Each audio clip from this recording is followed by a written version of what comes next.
How we doing, ladies and gentlemen? My name is Wolf, and today I have some League starters for you. I'm going to be doing things a little bit differently this time around for League starters, because of course we had the Slams update, which is for all of the melee skills and whatnot. This is going to be made pre-patch notes, and even so, my current path of building won't update like on the day or anything close to that. So I won't be able to have completely accurate numbers, but everything that I have here is going to work just fine if you put it into Path of Building, no matter what the changes are. So, with that being said, I have 4 builds here for you today, involving the Slam skills that have been reworked. They've also all been planned for Fist of War support, to slot that fella in when we get the opportunity to. Of course, my Path of Building won't allow me to use that, but yeah. We don't know the exact numbers on it either.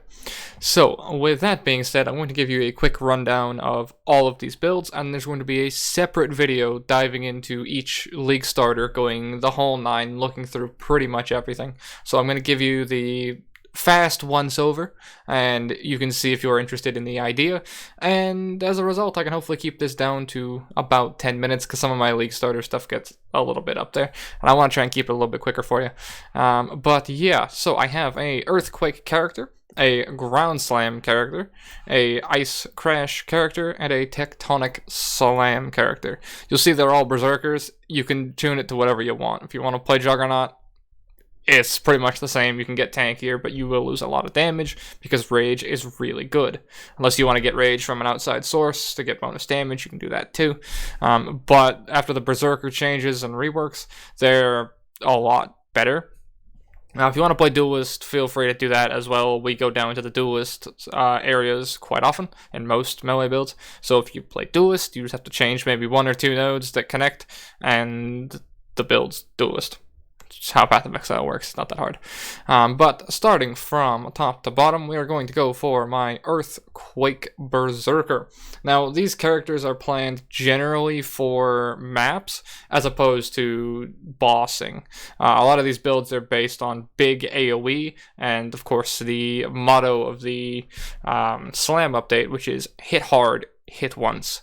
Now, Berserker is kind of counterintuitive to that, you would think, but I have played multiple Berserkers with very slow-paced sort of like rage building, and it's not that bad, honestly. Especially if you're going through a map, eventually you will stack up to 50 rage, and then once you get to the boss, you're maintaining 50 rage the whole time. Alternatively, you can use one of the timeless jewels, or the time-worn jewels, whatever they added in Delirium, if you feel like doing Delirium content. That gives you, there's a couple new ones. You can get Rage when you Warcry. That is a thing that's back again, thankfully. It's one of my favorite nodes. I'm still sad they took it off Warbringer. And they also added a new one recently that gives you like 5 Rage every second. And then if you hit someone, you actually lose Rage.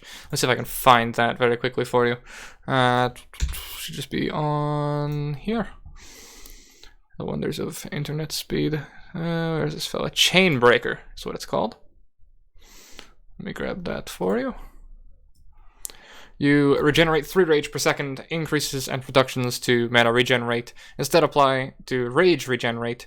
Lose 5 rage when you hit an enemy, no more than once every 3 seconds. Which means you lose 5 rage per slam.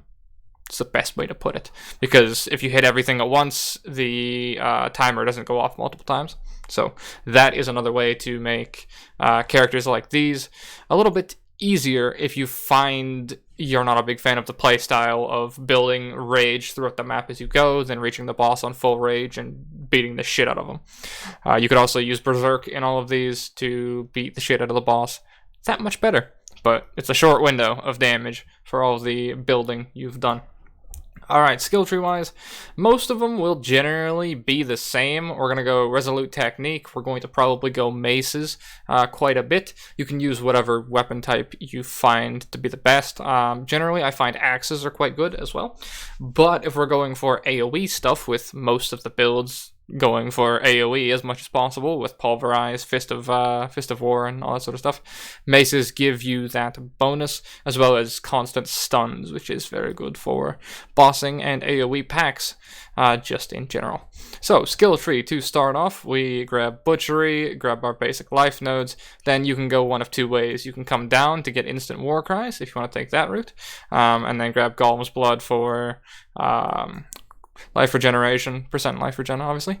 And then Wrecking Ball and Executioner for two-handed damage and AoE. Or you can come up top. Generally, I would rush to Res Tech first, so you just don't miss anymore. Then from there, you can sort of fill in what you need. If you need life, you go behind you. If you need damage, this is generally where a lot of the damage is situated. You can grab the mace nodes if you want damage as well. Life up here. AoE nodes if you want them. It's up to you.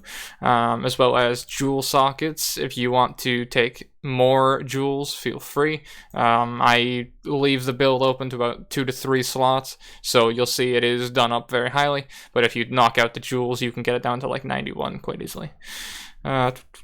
Bit of life, bit of endurance charges, serenity for reduced max reserve, and then Whispers of Doom. If you are a rich man, you can anoint Whispers of Doom, but most people aren't going to be able to do that. I found Whispers of Doom to be a really good damage increaser. In regards to melee builds, to just have your main damage type, whether it's physical or elemental or that sort of stuff, and then you use elemental weakness over top, or you use vulnerability and then punishment over top, those sorts of things, and we apply them very, very easily, because I found a trick you can do, which is use Leap Slam, Curse on Hit. This works exceptionally. It's basically like Shield Charge, Curse on Hit, except it's not complete cancer to use, because the Shield Charge changes came through in the other patch and it made it play really weirdly and not feel that great. Leap Slam, however, feels better than ever, so you can use Leap Slam with Curse on Hit to save yourself 2 Blasphemy curses. Obviously, if you get a presence, go wild. I play SSF. These builds are generally built around SSF, so go nuts. I found this to work quite well. This is also really good if you're doing a lot of mapping, because you slam the pack, leap to the next pack, everything gets cursed, slam the pack, leap to the next pack, everything gets cursed. You see what I'm talking about? And you only have to leap on the boss once, and then he's cursed for his full duration, because we can level it all the way up to level 20 and not have any issues there. Also, with this setup, we're using it in body armor because we're using Leap Slam, Endurance Charge on melee stun, which gives us constant endurance charges ticking, especially with the new War Cry changes. We won't just be running Enduring Cry, call it a day. There will be different ones we can mix and match and all that sort of stuff. All the ones that give you bonus area of effect. I think there's one that empowers your next couple of abilities. You can use that as well, and you won't be running Enduring Cry for your endurance charges 24/7. So Leap Slam, Endurance Charge on melee stun will solve that, with constant Fortify as well. And obviously we have our Earthquake setup. This is pretty simple. Pulverize, AoE if you want it, Fist of War, that sort of stuff. Itemization, we're going for a Tidebreaker for the weapon, which is going to do a shit ton of damage. Combos well with the endurance charges and gives us a 7 link, as well as a Lion's Roar and a Ziri's Promise. I build these for SSF, so that is gettable via a card now, and Lion's Roar is also gettable via a card. Alrighty, that is our Earthquake Berserker Ascendancy. I'll cover that real quick. This is going to be generally the same for most of my Berserker builds. It's going to look like Aspect of Carnage, Grave of the Slaughter, Rite of Ruin, and Pain Reaver. Grab Pain Reaver at level 30. It will solve all of your problems with mana if you're playing Berserker at all. And then on to Facebreaker, Ground Slam, Berserker. I can't get the numbers for this one because Path of Building does not support what is going to happen just yet. The simplest way to put this is I've read in the patch notes that Ground Slam is able to be affected by Unarmed now, or it counts as Unarmed. So that means we're able to use Facebreakers. And yes, I know I said SSF friendly, it's not a starter, but once you get a pair of Facebreakers, you can use a Facebreaker character to steamroll the fucking game, and all of this gear I find drops for me basically on every single run I play. I always end up with Face Breakers, a Dyed Bellow. This is the upgraded version. Great Old One's Ward and Meganord's Girdle always find their way to me somehow. I don't necessarily know how, but I seem to always drop them. Maybe it's my loot seed.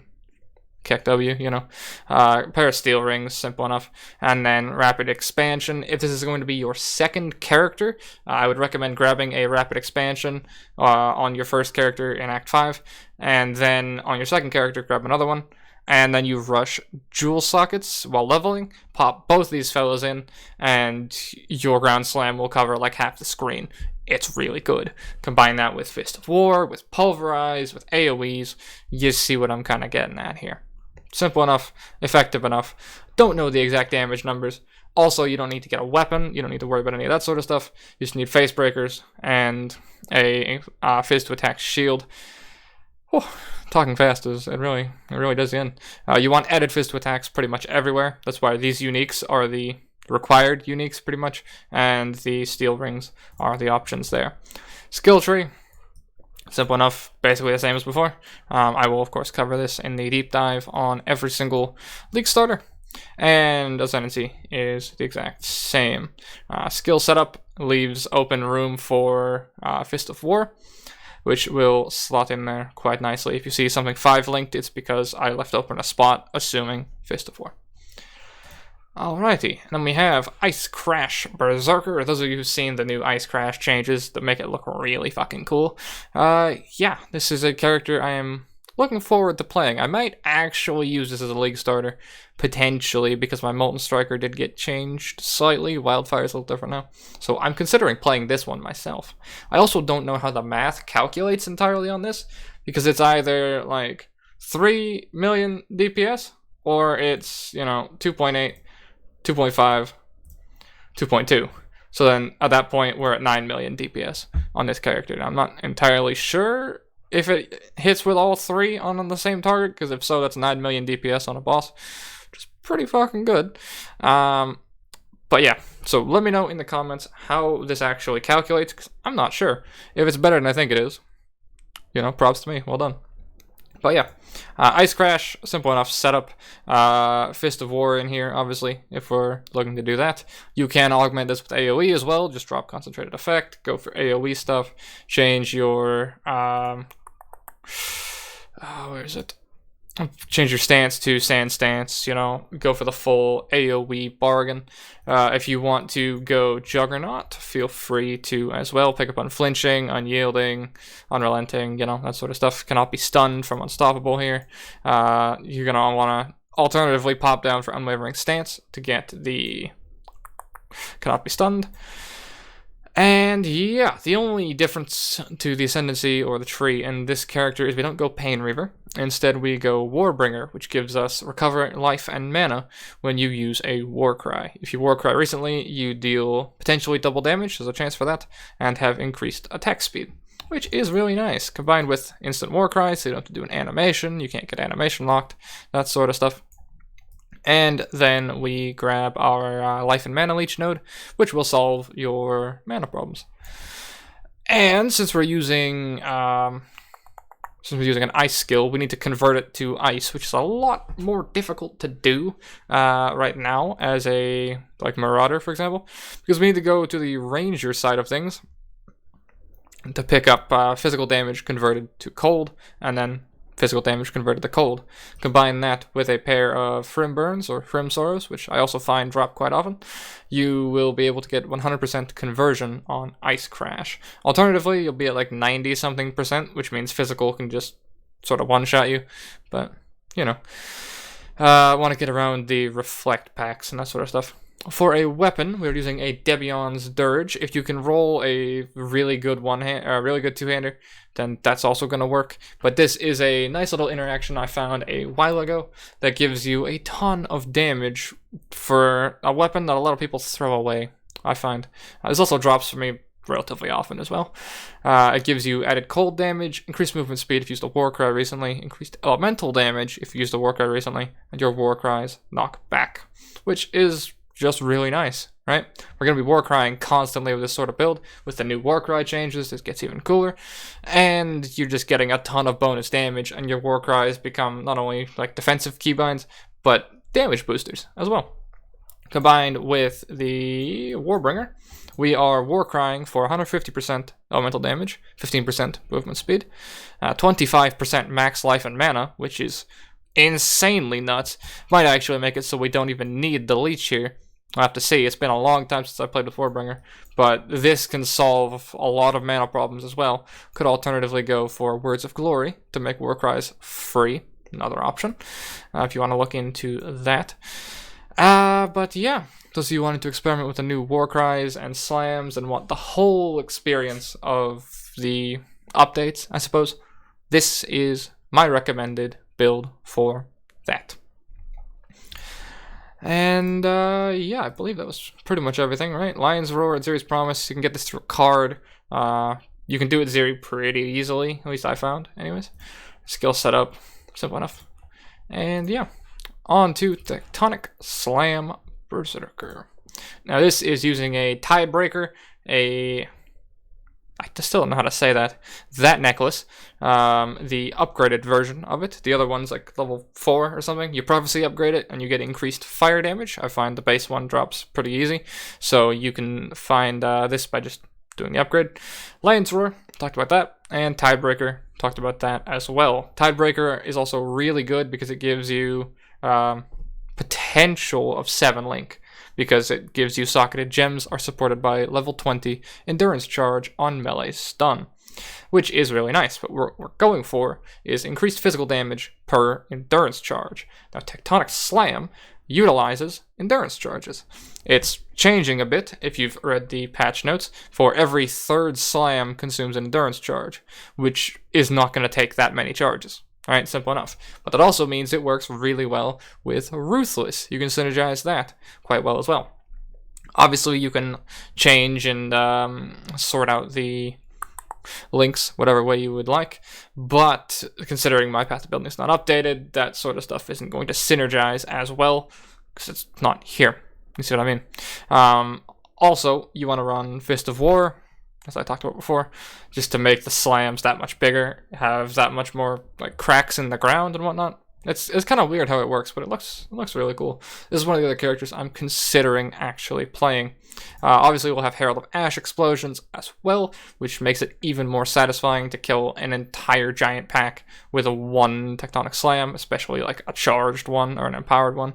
Oh, I can just imagine how satisfying a Fist of War charged slam is gonna be. Well, that's spicy, isn't it? Just think about that for a second. That's the stuff of wet dreams, I tell you. But yeah, skill tree wise, pretty simple, pretty much the exact same. We grab ourselves Resolute Technique, then we get Avatar Fire to fully convert our damage. This is your starting tree. Grab that, grab that. Then you can go for Whispers of Doom as well, because I found that to be a nice bonus. We're using Leap Slam, Fortify, Curse on Hit, Punishment, Flammability. You could also go Flammability, Elemental Weakness, if you want to take that route as well. And yeah, Fortify constantly from Leap Slam, because we're Leap Slamming pack to pack to pack. This goes in Chest Piece.